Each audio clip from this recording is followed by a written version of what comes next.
My name is Mar Ortega. I come from the Polytechnic University of Valencia, and together with Karsten Schumann, we did an SPON project called Prophecy. The main idea of this SPON project was to update the database on services of general interest and assess access to services. So this was a previous work done in 2017, and this at this time our objective was to update the access to services to see the main changes regarding access to pharmacies, and the project had a full European coverage, which is quite challenging because, as already we have seen during the morning, data and characteristics are not homogeneous across Europe. So the main idea was to try to identify inner peripheries. What are inner peripheries? Inner peripheries are areas that the main characteristics is that they are somehow disconnected because they are in some sense worse than their neighbors. We wanted to identify areas that are relatively worse, so not areas that are only rural or geographic peripheries, but why one village is having better access to services and the next village is having worse. We wanted to identify these areas that are relatively worse because we understand that that these areas then enter in downward spirals that contribute to socioeconomic lagging and to disconnection, and that finally these areas remain disconnected from networks for policy, for business, for different activities, and in the long term, this makes the situation of this area worse because they are relatively worse than their neighbors. So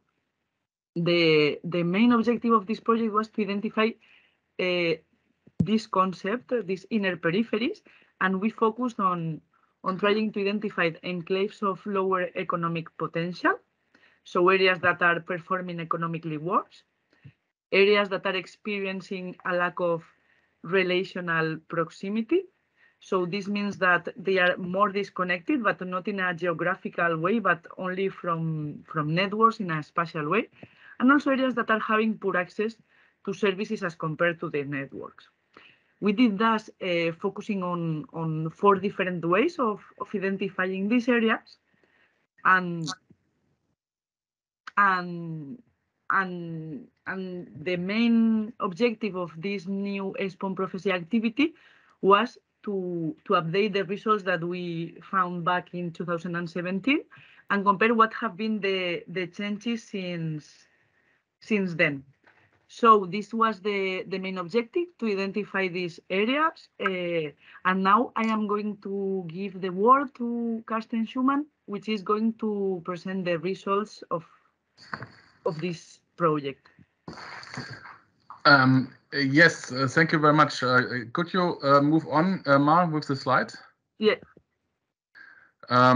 So maybe let me briefly explain how we identified and delineated the inner peripheries.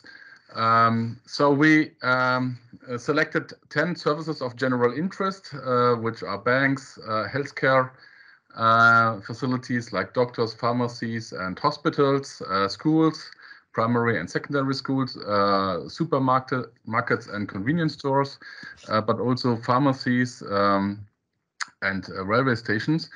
For each of these services, we first of all collected the data European-wide, the points of interest, which you see here in examples for the banks on the left-hand side.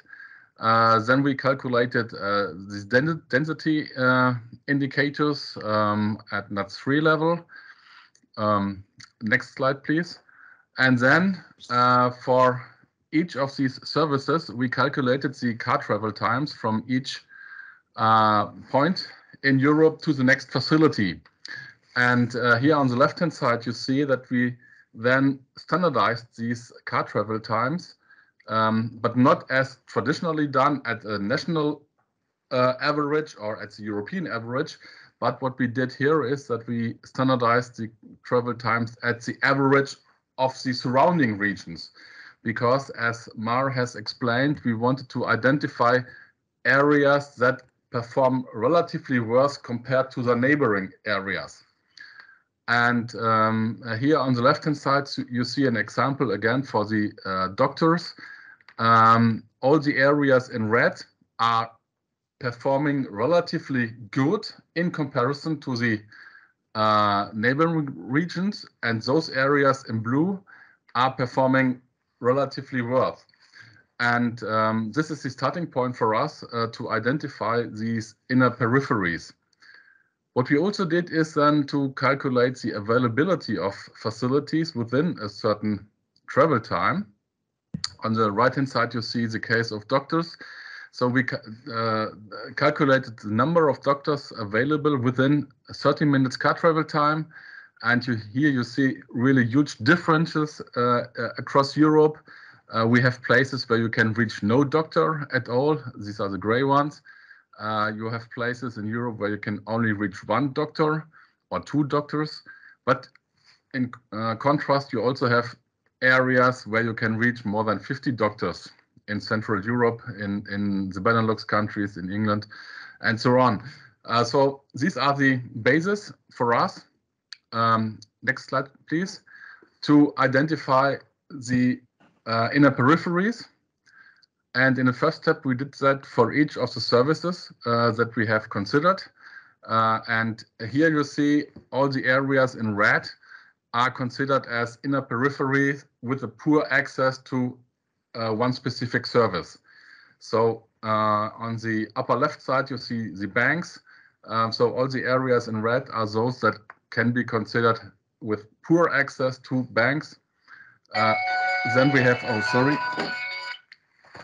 then we have the other services like cinemas, like doctors, like hospitals, and so on.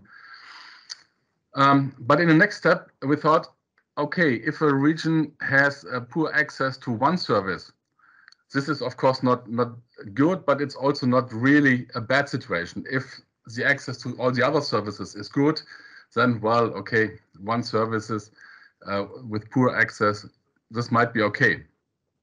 What we did then is to overlay all the results for all the individual services in order to find out what are the areas which have poor access to 5, 6, 7 or more services. Next slide, please. And here you see the results. Again, all the areas in red are inner peripheries that have poor access to more than 5 services. And you see that you find these areas in all European countries. But they can be characterized as mountain areas are concerned, rural areas off the main roads are concerned in all countries, but also interstitial areas between agglomerations can be inner peripheries. If you look at Western Germany, for instance, also areas along national borders are considered as inner peripheries. If you look at the Portuguese-Spanish border or the Bulgarian-Romanian border or parts of the border between Norway and Sweden. So these are the, let's say, typical cases where we find inner peripheries. Next slide, please.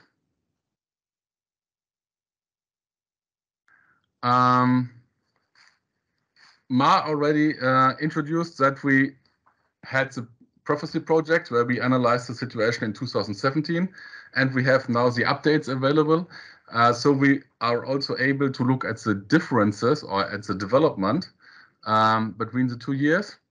And of course, inner peripheries are in a constant state of flux. So they are not fixed or not, let's say, stable, but inner peripheries may emerge. New inner peripheries may emerge when, for example, a service closed down.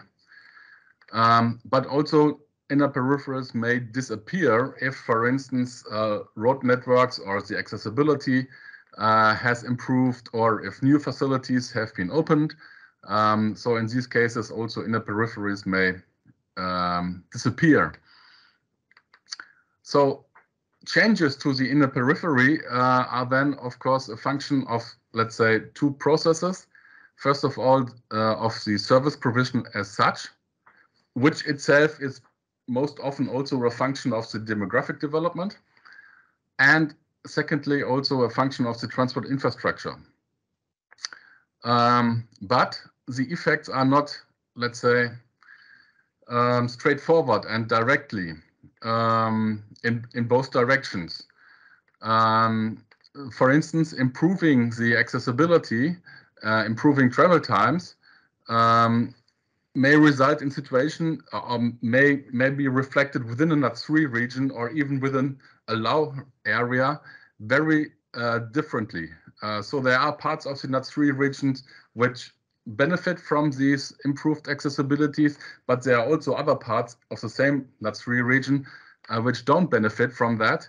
If you think of motorway development, and then you have only certain specific motorway accesses, and only the area directly along the access has really benefits from the motorway, whereas the other areas don't have these benefits.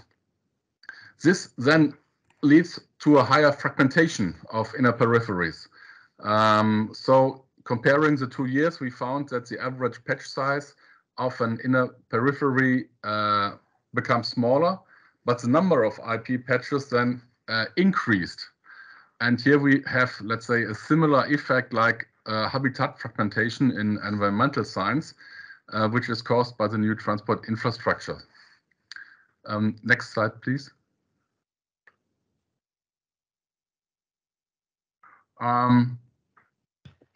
So what we also did then, we tried to map the differences between the 2 years. And of course, there are also some common elements. Almost 75% of the inner peripheries in 2021 were already inner peripheries in 2017. So their status, let's say, remained. These are the red areas in the map, you see. But also there are IP, as I said, IP areas, inner peripheries that disappeared. These are the blue ones. They were inner peripheries in 2017, but today they're not anymore inner periphery because their transport systems have improved or even because of new facilities. On the other hand, new inner peripheries emerged. These are the orange ones in the map. Either because of the closure of facilities or because their relative accessibility worsened compared to the neighboring regions. As a result, we see that in many countries we have opposing developments, like in Poland, Germany, or France, where we have in different developments in different parts of the country. In some parts of the country, we see a reduction in inner peripheries. In other parts, we see new inner peripheries emerging. And therefore, as a net result, we see that in some countries, the share or the proportion of inner peripheries decreased, like in Spain, in Netherlands, Austria, Slovakia. But in other countries, the share of inner peripheries increased, like in Portugal, Lithuania, Denmark, or Estonia.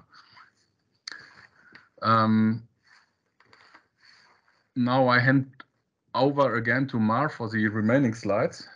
The point here is that we see that these inner peripheries do not just experience one single process of depletion or of economic difficulties or of access to services, but that the phenomenon is more complex. And as we have seen and we know that every place is different, but the point is that at least they have common characteristics. And as they have common characteristics, there are several things that can be done. The first one is that in previous policies, we identified policies that, for example, concentrate on prioritizing access to services of general interest. And this is of crucial interest for these areas because they contribute to break these vicious circles of decline. They contribute not only to fixed population, but they contribute in the long term to economic development, to build social capital. So we need a more integrated approach that embraces this multifaceted nature of IPs. We have also seen that in many cases, laws and policies ignore or let's say don't have the rural lens or the inner periphery lens. And this could be also very, very important when we do policies to take a look on the realities of these areas in order to at least don't have like side effects that contribute to, for example, green developments, I don't know, policies, for example, taxing fossil fuels may have negative effects in those areas if they are not properly compensated and so on. So it is important to have this rural lens. And also the other outcome of the results is that as we have, can you put the next slide, please, Fanny? As we have identified that there are some core areas are a starting point, are the areas where if we focus there, we know that this would have also spillover effects on the neighboring areas, on the areas of risk and so on. And the point here is that the usually statistics at European level focus on NUTS 2 or NUTS 3 level. And we have seen that this scale is really limited to tackle this phenomenon.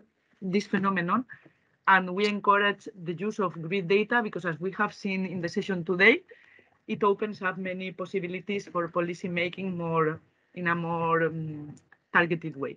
Thank you very much, Victor.